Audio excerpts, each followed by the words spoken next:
Hi guys, I have some good news and some bad news in this video also. In the last video I talked about cognitive biases and the misconception that cognitive biases are errors in thinking. In this video I will talk about logics and logical fallacies and about the issue that some, maybe you, I don't know, use the word logics about things that isn't logical. There are several misconceptions that you might have about logics and logical fallacies. This is the bad news. The good news is that I have had an update to my understanding of relevant concepts surrounding logics over the past months and that I'm ready to share my findings with you guys. And of course, as usually, I have some opinions. I have watched a good deal of videos trying to get an overview of the issue on how and why the concepts are used wrong. Note that I'm not talking about situations where people use the word logic in colloquial language as a metaphor for rational, natural or good, exemplary like it's raining outside, so logically I brought an umbrella. This is fine. What I'm talking about is when somebody mistakenly think they are applying logics but they don't. What I have seen is that logical fallacies are often referenced to debunk statements that are not logically phrased and where the person making the statement have made no claim that the inference is based on logical analysis. Sometimes the name of the fallacies are changed and the wording is changed seemingly for the occasions in ways that are not compatible with logics. Example of this is ad hominem attack, which is used about simple insults of all kinds. Even though insults may be destructive to a debate, this is not a logical fallacy. The fallacy I assume this stems from is called ad hominem, towards the human, which reference attempts to undermine the argument by pointing towards some characteristics of the person or group that make the argument. This is fallacious no matter if the characteristics are negative, positive or neutral. Logics is only about the argument and therefore all references to things outside of the argument are in the category of red herring fallacies. As an informal fallacy, the red herring falls into a broad class of relevance fallacies. Unlike the straw man, which involves a distortion of the other party's position, the red herring is a seemingly plausible, though ultimately irrelevant, diversionary tactic. According to the Oxford English Dictionary, a red herring may be intentional or unintentional. It is not necessarily a conscious intent to mislead. Another red herring fallacy that I often see used, which is wrong, is appeal to false authority. It's explained as an appeal to somebody that isn't an authority or somebody that isn't an authority on the relevant field.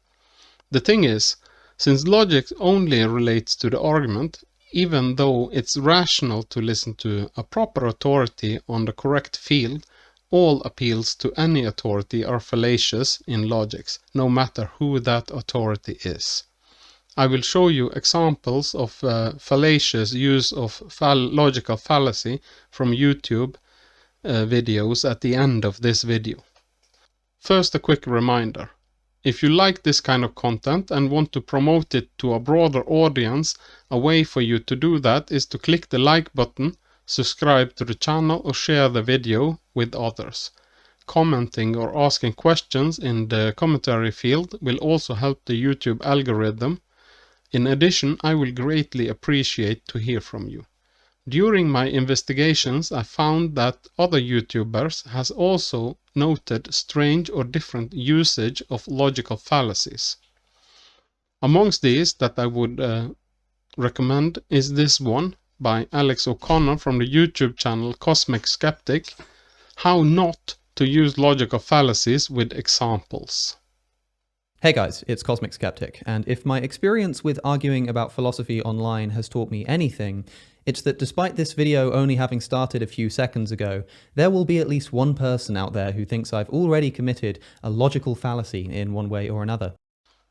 And this one by Professor Dave explains, Stop Misusing Logical Fallacies. Hey everyone, so I've been doing a fair share of debunking lately, and I feel compelled to mention a trend I've been noticing in the comment section of those videos, primarily from people who are angrily defending the things that I am debunking. They like to accuse me of using logical fallacies, and they like to list those fallacies by name, but in doing so, they demonstrate that they have no idea what those fallacies actually mean. If you only want to see how logical fallacies are used wrong, I suggest you go and watch one of these videos. Link to all videos I reference will be in the description. What I will do is to try to get to the bottom of where the issues is, where the discrepancies in beliefs is, which lead to the anomalies. Logic is an old concept. Even Aristotle, who lived 2345 years ago, from 384 to 322 BC, wrote about logics. Aristotelian logics, which also is called term logic, is still considered foundational today. Wikipedia explains it like this. Even if eclipsed by newer logical systems, term logic still plays a significant role in the study of logic. Rather than radically breaking with term logic, modern logics typically expand it. Aristotle even recognized and comprised a list of logical fallacies. Before I start with definitions, I want to present the first misconception of today. This is the idea that rulers of logic, or the core tenets of logic, apply in formal logic but not in informal logics. This is wrong. In my opinion, I have to add in this case. It seems there is two camps when interpreting the concept of informal logic. One side is of the opinion that the core tenets of logic still apply in informal logic, even when it's used in a setting outside of a formal logical context, while the other camp think that the core tenets of logic don't apply and that informal logic is something else entirely. How I see it is that informal logic can only be regarded as logic if it accepts the core tenets of logics. I also think that if it doesn't, it's no longer logics and shouldn't be considered as logics. And also that if this is the case, even the name informal logics is inappropriate. This is what I referenced in the title of the video, Your Logic Might Not Be Logical. In addition, I think that the idea of using logic as a tool for analyzing text and positions outside of a strict logical setting is a great idea, but as I said, only if one keeps the core tenets of logics. So let's have a look at what exactly informal logics is. This is from the Wikipedia article about informal logics under history. Informal logic as a distinguished enterprise under this name emerged roughly in the late 1970s as a subfield of philosophy. The naming of the field was preceded by the appearance of a number of textbooks that rejected the symbolic approach to logic on pedagogical grounds as inappropriate and unhelpful for introductory textbooks on logic for a general audience. A subfield of philosophy. Why not a subfield of logics? Pedagogical ground? Unhelpful? Are we going to change the more than 2000-year-old understanding of logic because it's difficult? This is the head of the article about informal logic. Informal logic encompasses the principles of logic and logical thought outside of a formal setting, characterized by the usage of particular statements. However, the precise definition of informal logic is a matter of some dispute. It is obvious that even though the concept of informal logic has been around since the 1970s, it's still a somewhat new field and might not yet have found its proper form, even after 50 years. Ralph H. Johnson and J. Anthony Blair define informal logic as a branch of logic whose task is to develop non-formal standards, criteria, procedures for the analysis, interpretation, evaluation, criticism, and construction of argumentation. This is a bit confusing. First, they define informal logic as a branch of logic, while in the follow-up they say that the task is to develop non-formal standards. Can they do both? This definition reflects what had been implicit in their practice and what others were doing in their informal logic texts. Informal logic is associated with informal fallacies, critical thinking, the thinking skills movement, and the interdisciplinary inquiry known as argumentation theory. So as I said, some wants the concept to include a broader field than just logics. Franz H. van Emeren writes that the label informal logic covers a collection of normative approaches to the study of reasoning in ordinary language that remain closer to the practice of argumentation than formal logic. Why call it logic if it isn't logic? It's just confusing. This in my mind leads up to the second misconception, namely that logic is just a stronger form of rationality, that by ramping up rationality, eventually it becomes logical. This is wrong. There is a clear difference between rationality and logics. In my last video about cognitive biases, I said this. We have to distinguish between what strategy is rational in a specific moment, taking into account limitations in the capacity and the time constraints, and what is ultimately rational if the limitations was not in place. I will call the last perfect rationality. What is rational is pragmatic. It depends on the situation, what options are available, considering time constraints and many other factors. This is in contrast with logic. When we are dealing with logic, we are always dealing with absolutes. A belief that one has come to through reasoning might be rational even though it doesn't meet the standards of logic. It might also be rational and sometimes even necessary to make decisions and hold beliefs on matter where it's not possible to use logic. Let's have a look at what logic is. I will start with the head of the Wikipedia article about logic. Logic is the study of correct reasoning. Correct. It's ambiguous. I'm being pedantic. It includes both formal and informal logic. Formal logic is the science of deductively valid inferences or logical truths. It studies how conclusions follow from premises independent of their topic and content. Note the use of words like deductively valid, logical truth, and proof system. Informal logic is associated with informal fallacies, critical thinking, and argumentation theory. It investigates arguments expressed in natural language while formal logic uses formal language. When used as a countable noun, the term a logic refers to a logical formal system that articulates a proof system. Logic plays a central role in many fields, such as philosophy, mathematics, computer science, and linguistics. Personally, I don't care how something is expressed. When we're talking about logic as a concept, we are not talking about a specific system. I will argue that all systems that can guarantee that the conclusion follows from the premises is logical systems, and that all systems that don't are not logical. In my mind, this expressed as a general rule is the defining characteristics of logic. Just so that you don't think it's only me, this is from the Wikipedia article about philosophy of logic. Logic is usually understood as formal logic and is treated as such for most of this article. Formal logic is only interested in the form of arguments, expressed in a formal language, and focuses on deductive inferences. Deductive inferences can be regarded as true if the premises are true, while inductive inferences can only be regarded as likely depending on the strength of the premises. Informal logic, on the other hand, addresses a much wider range of arguments found also in natural language, which include non-deductive arguments. Here we are getting to the core of the issue. The question of whether informal logics actually can be regarded as logic.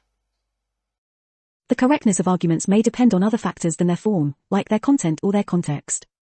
Various logical formal systems or logics have been developed in the 20th century, and it is the task of the philosophy of logic to classify them, to show how they are related to each other, and to address the problem of how there can be a manifold of logics in contrast to one universally true logic. These logics can be divided into classical logic, usually identified with first-order logic, extended logics, and deviant logics. Extended logics accept the basic formalism and the axioms of classical logic but extend them with new logical vocabulary. Deviant logics, on the other hand, reject certain core assumptions of classical logic and are therefore incompatible with it. So as we see, according to philosophy of logics, something can only be classified as logic if it accepts the basic formalisms and the axioms of classical logic, even if it extends it with new vocabulary. Applied to informal logic, It is in the category of logics as long as and only as long as it sticks to the same rigorous rules, basic formalisms and axioms of the classic logics. When it doesn't, we are no longer in the realm of logic. I would like to hear your opinion about this. Should we regard likely or probable inferences to pass as logical, or to apply logical standards to inferences that are not deductive, or should we keep the 2000-year-old core tenets of logics? Personally, I think that if we use the word logic about systems that both can guarantee that the conclusions follows from the premises and systems that don't, it will lead to complete confusion. This is something I will show in the example videos in a moment. Consider also this paragraph in the same article. Validity is often defined in terms of necessity, i.e. an inference is valid if and only if it is impossible for the premises to be true and the conclusion to be false. Incorrect inferences and arguments, on the other hand, fail to support their conclusion. They can be categorized as formal or informal fallacies depending on whether they belong to formal or informal logic. Please write your opinion in the commentary field. Considering what was said above from the article about philosophy of logics. Deviant logics, on the other hand, reject certain core assumptions of classical logic and are therefore incompatible with it. My standard will be that the word logic should only be used in reference to systems which extend logics.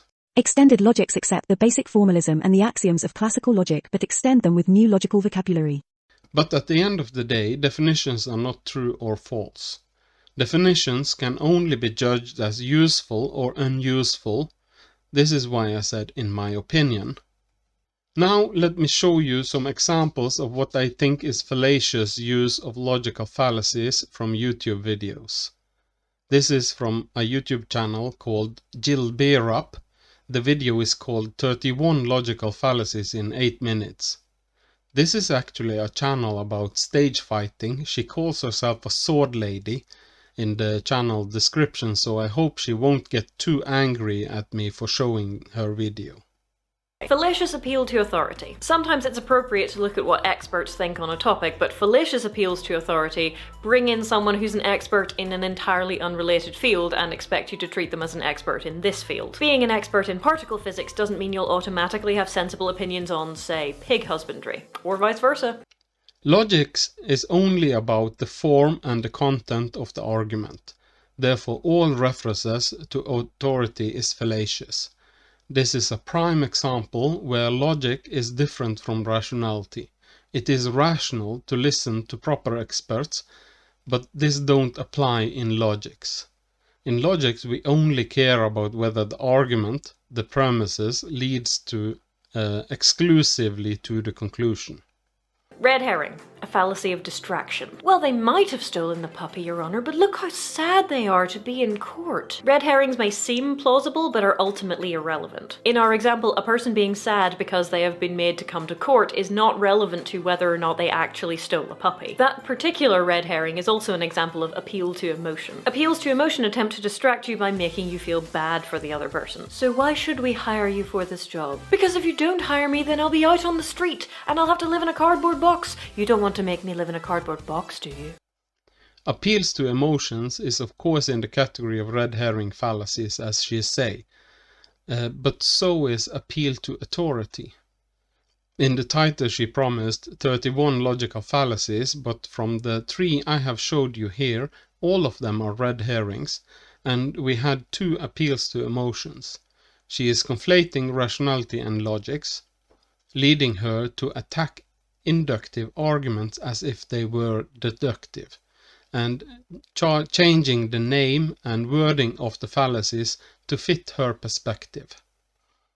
This one comes from a YouTube channel called Arnall. I'm sorry if I pronounced the name wrong. The false cause fallacy. This is one of my favorite fallacies, and you see it a lot in sort of health circles or alternative medicine circles. It basically says that if B occurred after A, that A caused B. So an example of this might be, I started to feel a little bit sick, I had a cold, so I quickly went and drank 8 glasses of water. every morning until the cold went away. And then you assume that drinking 8 glasses of water every single morning gets rid of your cold. The fallacy he is explaining is called post hoc ergo propter hoc, after this, therefore, because of this. One could, of course, argue that this is a type of false cause fallacy, but as I understand it, false cause is used more broadly when one assumes causation due to correlation, no matter if one is before the other. Like when statistics show that ice cream sales during the year correlates with drownings. Eating ice cream don't cause drownings. The two things correlate because of there are more frequent when it's warm outside. Arnall is doing the same thing as Jill Bearup, conflating rationality and logics. More specifically, he is applying the rules of logic to an inference which clearly isn't deductive. It's not based on logical analysis. In many cases, it's rational to assume causation because of correlation as long as one is conscientious that this is an inductive inference and not a logic deductive inference. Even in science, it's allowed to use inductive inferences, exemplary when forming hypotheses, but also if the results are repeatable, the inference is accepted as scientifically valid. Inductive reasoning is a method of reasoning in which a general principle is derived from a body of observations. It consists of making broad generalizations based on specific observations. Inductive reasoning is distinct from deductive reasoning, where the conclusion of a deductive argument is certain given the premises are correct. In contrast, the truth of the conclusion of an inductive argument is probable, based upon the evidence given. The types of inductive reasoning include generalization, prediction, statistical syllogism, argument from analogy, and causal inference. The type of inference that is made in the example is causal inference. I will show you exactly what's going on in Clay Arnall's video. In the start of the video, he says this. Today I want to talk about logical fallacies. Logical fallacies are something that are basically littering our entire world. They're interwoven into all forms of human communication. Things like politics, sales, religion. Anytime where you have somebody that's trying to convince a group of people of something, these fallacies seem to pop up. So a logical fallacy is a flaw in a deductive argument that basically renders an argument invalid. So a deductive argument is just a fancy word for a logical argument. It's anytime you have a premise that then leads to a conclusion. So he's realizing that logics and therefore also logical fallacies only apply to deductive arguments. Then he completely messes up the difference between deductive and inductive arguments. The argument, I started to feel a little bit sick. I had a cold, so I quickly went and drank 8 glasses of water, every morning until the cold went away. And then you assume that drinking 8 glasses of water every single morning gets rid of your cold. Is a classic example of inductive reasoning. By attacking an inductive argument as if it was deductive, he is in effect making a straw man. In my mind, this is illustrating the confusion caused by the ambiguous definition of informal logics. What I'm saying is not that the arguments are good, and certainly it doesn't meet the standards of science, and there is a lot of ways to criticizing it, but attacking it for not being logical is not one of them. Before I wrap things up, I would like to play around a bit with a syllogism that is used as an example in the Wikipedia article about syllogisms. Premise 1, all men are mortal. Premise 2, Socrates is a man. Conclusion, therefore Socrates is mortal. First I will show that this is true by representing it as sets, as in set theory. In the first premise there are 2 sets, all men and mortals. It tells us that the set of all men is a subset of the set of all mortals. The second premise tells us that Socrates is a sample in the set of all men. And the conclusion just verifies the fact that a sample of a subset also is a sample of the main set. So that if Socrates is a sample of all men, it follows that he is also a sample of the set of mortals. This is true no matter how it's represented, which system we are using, and no matter what the sets are representing. We could change the syllogism with different sets and samples, like premise 1, all dolphins are mammals, premise 2, Flipper is a dolphin, conclusion, therefore Flipper is a mammal. Or all A's are B's, C is an A, therefore C is also a B. It doesn't make a difference. It's true independent of time, space, where or when. It's a universal truth. But note that it's an idealistic truth. We say that it's true if the premises are true. What we really mean by that is that it's a contingent truth. It's only true in reality if the premises are true in reality. Even if the syllogism is valid and sound and the conclusion follows from the premises, the conclusions might not be true in reality. To illustrate, our syllogism was all men are mortal, Socrates is a man, therefore Socrates is mortal. But this syllogism is also valid and sound. All men are immortal, Socrates is a man, therefore Socrates is immortal. Both syllogisms is true if the premises is true, but they lead us to mutually exclusive conclusions. This tells us something very important about the use of logics when it comes to finding out truths about reality. It doesn't work.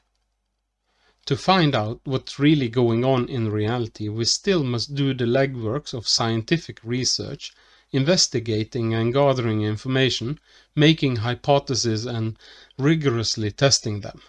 And then try as best as we can to make inferences, most often inductive, based on this.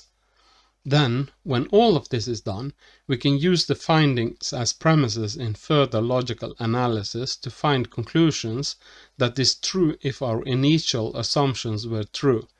Logic can only help us with building further on knowledge that we already have and that we assume to be true through testing. Let's say that this is the third misconception of the day, namely that logics lead us to new objective truths about reality. This is wrong. And this is part of the reason why I consider myself a skeptic. I don't really know if we can know anything for sure about reality. Anyway, on that note, I would like to thank you for the view. Don't forget to like and subscribe, and have a nice day.